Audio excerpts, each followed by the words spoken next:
This video is about animals that learn to imitate human speech, sometimes so closely that people initially thought they were hearing another person. These were not animals using language the way humans do, but they learned to copy parts of our voices in ways that researchers could record and study. For years, workers at a US Navy marine mammal facility heard something odd near the tank of a beluga whale named Enoch, and the sound resembled distant human conversation. It came across as muffled and hard to understand, yet the rhythm felt distinctly human. One diver reportedly surfaced after hearing what he believed was someone telling him to get out of the water, and that was when the source became impossible to ignore. No person had spoken. The voice-like sound came from NOC. Captured off the coast of Canada in the 1970s, NOC spent years around human divers and trainers, which gave him constant exposure to the sounds people made. Belugas are already highly vocal animals, often called the canaries of the sea because they produce whistles, chirps, and many other calls. NOC, however, pushed those sounds in a direction researchers had not expected. Recordings showed that his normal calls sat far above the frequency of a human voice, yet when he copied people, he lowered his vocalizations by several octaves. That adjustment was difficult for a simple reason. Whales do not create sound the way we do. Humans shape air from the lungs with the larynx, tongue, and mouth, while a beluga produces many sounds through structures linked to its nasal passages. NOC was using an entirely different vocal system and forcing it toward a human-like result.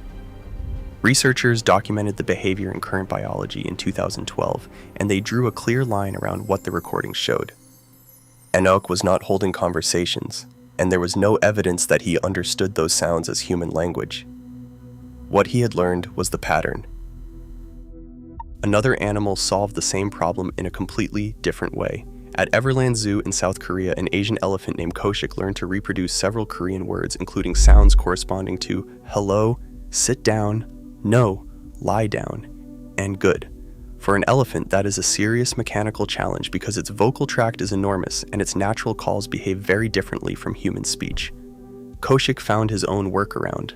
Before producing the speech-like sounds, Koshik placed the tip of his trunk inside his mouth, which changed the shape of his vocal tract and helped him alter the sound. Researchers from the University of Vienna and other institutions studied those vocalizations and published their results in Current Biology in 2012. Native Korean speakers listened to recordings without being told exactly what they should hear, and several of Koshik's sounds were recognized as Korean words, especially because of the way he reproduced their vowels. Acoustic analysis pushed the case further because Koshik was matching important features of his trainers' voices, including pitch and the resonant frequencies that separate one human vowel from another. In practical terms, he had discovered a physical method for reshaping his own voice. His social environment may also have played a role.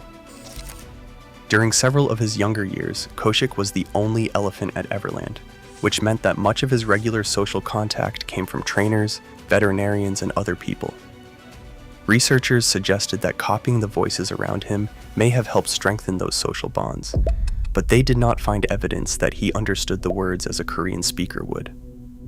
The sound was convincing. The meaning remained another question. A captive orca named Wiki offered a different kind of evidence in 2018 at Marineland in France.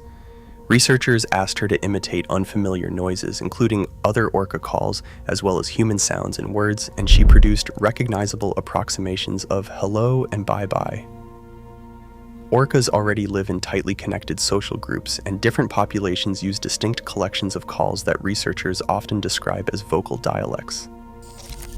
The Wiki experiment supported something scientists had already suspected from wild orcas. At least some of those calls can be learned socially rather than being completely fixed from birth. That distinction matters because copying an English word does not mean an orca understands English. The key ability lies somewhere earlier in the process. Wiki could hear an unfamiliar sound, alter her own vocal output, and move the result closer to what she had heard. The next case leaves mammals behind entirely. A musk duck named Ripper grew up at the Tidbinbilla Nature Reserve in Australia, where recordings from the 1980s captured a vocalization that remained mostly forgotten for decades.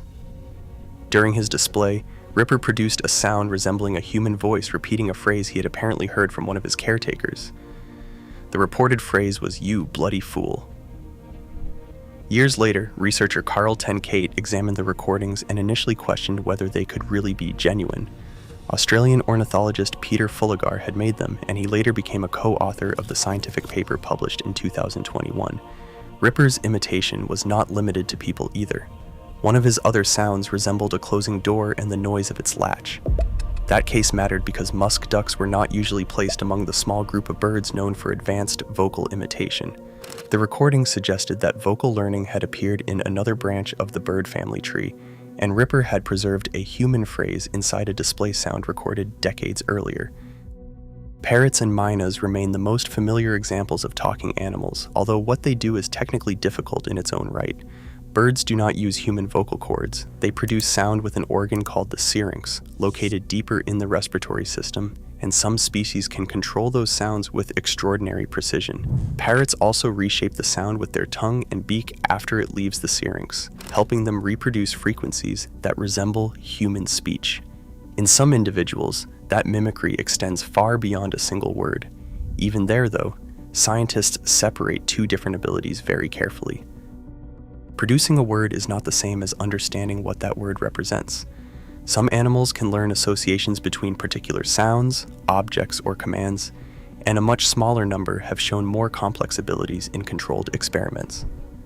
None of the cases here demonstrate human-style language with open-ended grammar and the full complexity people use every day.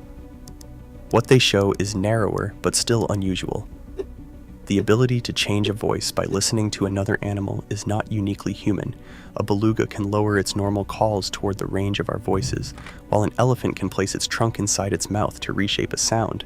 An orca can hear something unfamiliar and try to reproduce it, and a musk duck can repeat part of a human caretaker's voice during a display.